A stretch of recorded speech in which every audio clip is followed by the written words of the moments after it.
G'day YouTube, Warbles on a lot here with the tale of two tripods.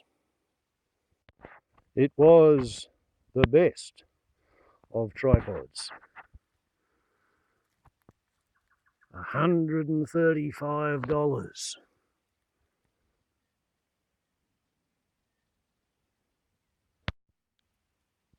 In 1984, back in the days when $1 was worth something. It was the best of tripods. It was the worst of tripods in its oldness of the age. Though many times it had been repaired, this time with contact cement and a car tyre in a tube. That time with tie wire, when overzealousness had contrived to snap the plastic hinge off the star plate on one leg's triangulated stay. And as earlier demonstrated, the attempt at centre punching the extruded channels in order to attempt to tighten the eccentric cam's grip on the legs under load utterly failed to achieve the objective.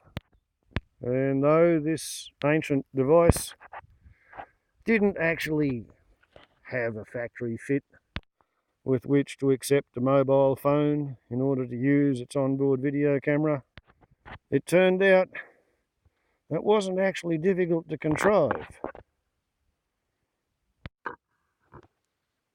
enabling all sorts of stable camera work to be achieved with a simple mobile phone. However, in order to fit anything else, this long, double-threaded, gapped screw with its crucifix-shaped lock nut, that was an absolute necessity in getting this tripod to work. So yeah, it had been fixed multiple times, and there came a day and I couldn't find the nut. And after a couple of days of searching, I came to the conclusion that I was just going to have to bite the bullet and go and invest in a whole new tripod. I accepted the necessity of it, and then 2 days later, before my next trip to town, behold, while looking for something else entirely, I found this. So I didn't actually need to go and buy a whole new tripod, but I had committed myself to the project. Therefore, Velbon meets, let's try that with a little less reliance on magic. Velbon meets Optex, the tripod with the removable monopod. Monopod running up to 1675mm, a pistol grippy head, 0.49 of a metre, folded length, a bag included. What do we have? Maximum tripod height, 6 feet, 1.810 metres.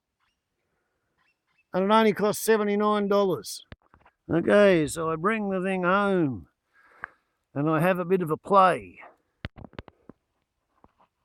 And I find it's got spirit levels 1, 2, and also 3. It positively crawls with spirit levels. Yeah, that looks great, doesn't it? So, what other controls do we have? There is no method of panning it, except for to grip this pistol grip, which puts it loose as a goose on a ball and a socket joint. The only way you can possibly pan this thing from side to side without losing your vertical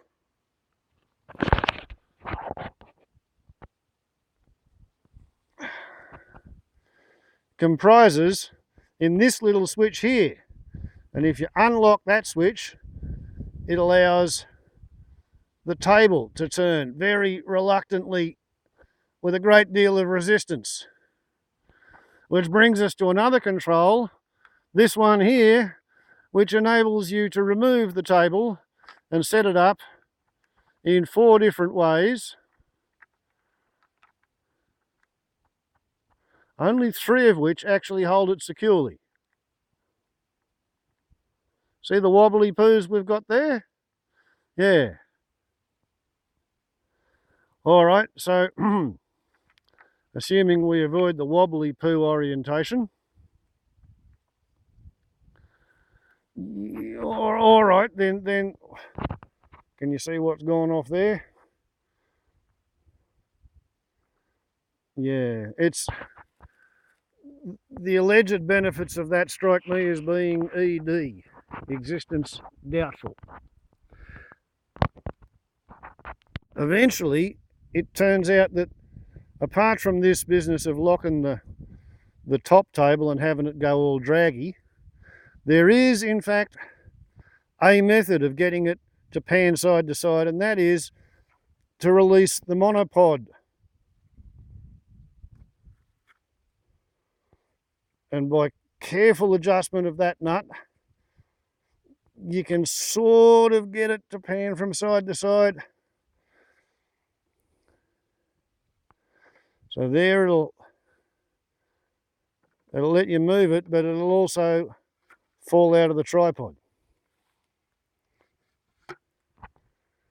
which it's designed to do so that you can play with it as a monopod, likey thus.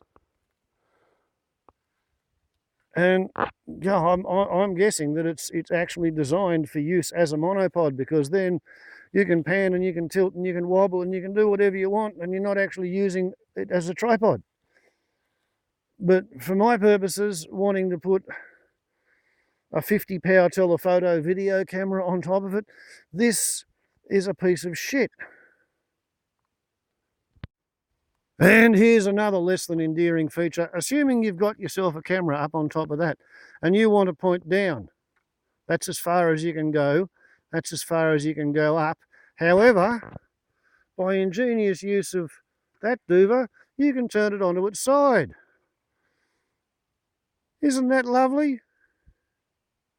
So literally, the only way to get your camera to tilt down is to mount it sideways across the pistol grip, and then you can tilt down, but you can't go very far up unless you change sides and put your camera pointing up that way, and then you can tilt all the way down. Whoopsie, all the way up. You see what I mean? This is just a confusing pain in the ass that has no actual redeeming features, but it does have 2 spirit levels. I was feeling pretty sad until I realised that actually all is not lost, because I can take the 35-year-old Velbon Italian tripod head off the old buggered legs, the ones that have done their time in amateur photography land. I can put the ancient head from the 35-year-old Velbon onto the fancy-pantsy 4-part telescopic foldable collapsible monopod with its U-Butte rubber footsie. I can stick that down into the brand new U-Butte plastic fantastic Chinese tripod with its plastic fantastic Yahoo Yippee little circular spirit level on the legs. So why do we need one on the tripod? On the head of the tripod, we've got one on the legs. And then I can take this fancy, high-tech, useless Google, and it will fit on the old, not quite dead yet, Velbon aluminium tripod legs. I'll make something that'll fit onto that, which will hold a torch or a light or something similar, and this can then become my secondary backup tripod for holding fill-in lights, while the Optex, with its fancy smancy legs, it becomes my functioning everyday tripod with no actual changes to the operating system, apart from the fact that I'm going to have to get used to the idea of adjusting this monopod in order to get, well, not so much panning, because I've got a pan adjustment with variable drag, so I can pan at a steady state against resistance. Whereas the one shot that I won't be able to do is anything that involves this. Although, if I really need that ability for a particular video, I can always and forever swap out the heads. That will work. The Velbon head can always go back onto the Velbon tripod. We have the best of both worlds. We have the old head on the new legs, and I think this will work, and I think this will work a whole lot better than did the old legs with the old head. And the new head on the new legs is functionally useless for my purposes.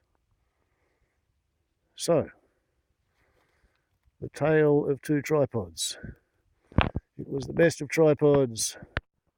It was the worst tripod head I have ever seen. So, now we can do that without having to worry about the legs collapsing under the load.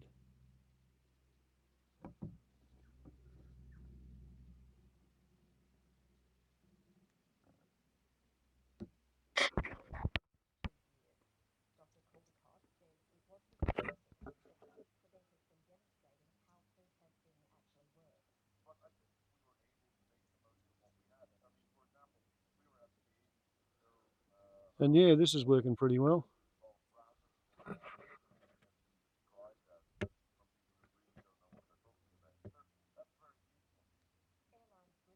I can even play with the focus. Not that I'm sure it's doing much. I was pre-focused at 15 kilometres, which is probably about the slant range.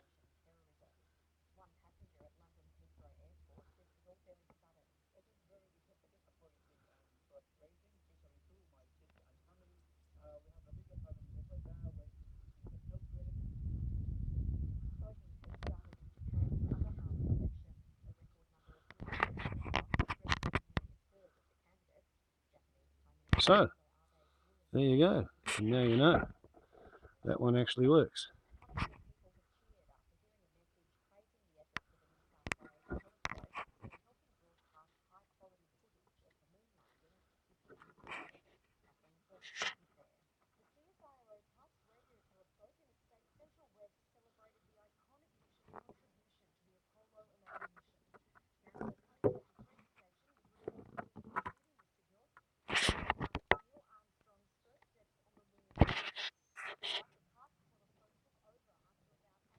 It's pretty good, I think.